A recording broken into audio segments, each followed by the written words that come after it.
New polling in the key state of New Hampshire is signaling some big shifts in the race for the White House 2016. Donald Trump with 21% of the vote if the GOP primary were held today in that state. That's down from 28 points a month ago. Carly Fiorina just 5 points behind that with 16%.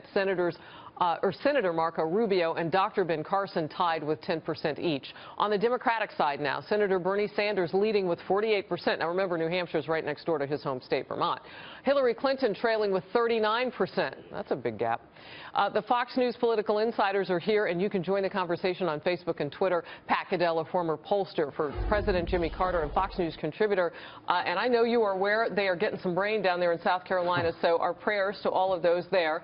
Doug Schoen, former pollster for President Bill Clinton and a Fox News contributor as well. And here on set with me, home base, John Leboutiller, former Republican congressman for New York. Let's start with Donald Trump, still leading the pack. Yeah, and I think Trump has been watching political insiders because he unveiled a tax plan last week, which he now talks about in interviews and on the stump, and it's what a candidate needs to do.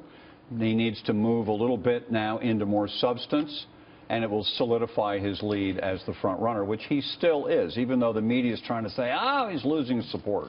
Well, you know what's really interesting, and I've heard you, all three of you have said this. Look, when you sit out front for a while, you're going to have some ebbs and flows because people are going for you. But he's doing exactly, Doug, what I've heard you say that Hillary needed to do through the email scandal and everything else, and that is stick on point with your plan. Oh, boy, is that true. He also made it clear on Syria that he does not want and will send back any refugees, whether you agree or disagree. He's been clear and unambiguous. And I think the other thing that we've commented about remains the case. The New Hampshire numbers bear it out. The outsider candidates are getting at least 45 to 50% of the vote. There still is an insider primary, and there's nobody who's emerged. There's been some evidence that Marco Rubio's moving up, but it's very, very small. Right now, the outsiders continue to dominate, given Fiorina and Trump, who's in the lead, of course. Now, all right. Pat, can we talk about kind of the people that we thought might be someplace different, like a Jeb Bush with all of the money and the backing that he has and the family name, so on and so forth? He came up a tiny bit in this poll, but he's still struggling. Why do you think that is? Yeah, well, he is spending more money than everybody combined. I mean, millions right now, trying to push himself up. And we're going to find out whether TV works. The other candidates have not. Rubio, I've always believed, has been the dark horse.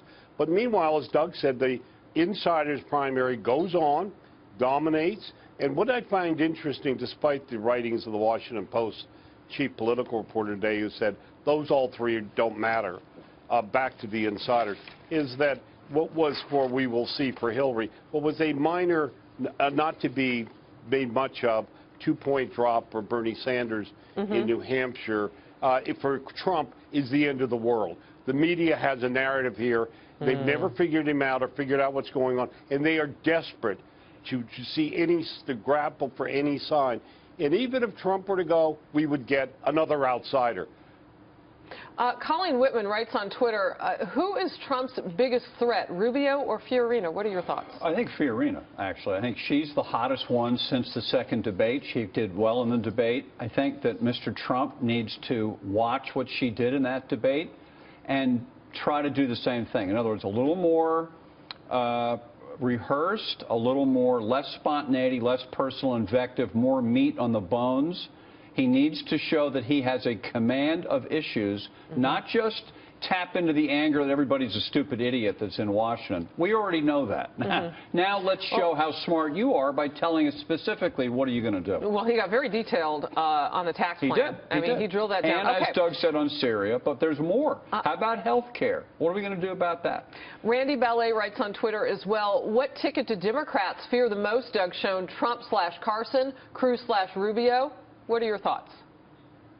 I think at this point, given that Trump is not polling that well as a general election candidate, the Democrats are probably less worried about Trump. Probably the ticket that they worry about most would be Rubio-Kasich, though I think we have made it very clear, and I think the voters, more important than us, have made it clear that there's got to be an outsider on the ticket, if not at the head of the ticket. The Republican brand, as Pat and John have been saying, is really compromised, far weaker in the Wall Street Journal poll than the Democratic brand. And really what outsiders do is revive, resuscitate, and give new life and meaning to a brand that is pretty tired. It was 29% Right now, positive, 37 negative in that Wall Street Journal poll for the GOP. Yep.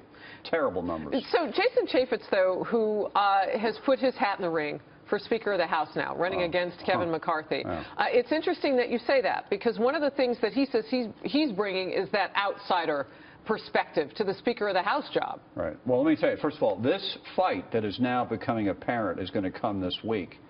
This is a huge issue in everything we've talked about tonight. So it's an issue in the Democratic race, too. So why is it so important, the House Speaker, at this point? Because a lot of people are, you know, they pushed against John Boehner as he begins to exit now. They didn't feel like he thought hard enough for some of the things that people say that they wanted a fight for. Okay, because he is the top Republican on Capitol Hill, the top elected official in the country of the Republicans, the Speaker is. If this McCarthy's debut was an unmitigated disaster for the Republican image, and it's the only good day in a year that Hillary Clinton has had, because this guy stupidly handed her a get-out-of-jail card for the Benghazi hearings at the end of October. Do you really think it's that serious, Pat? I think it is.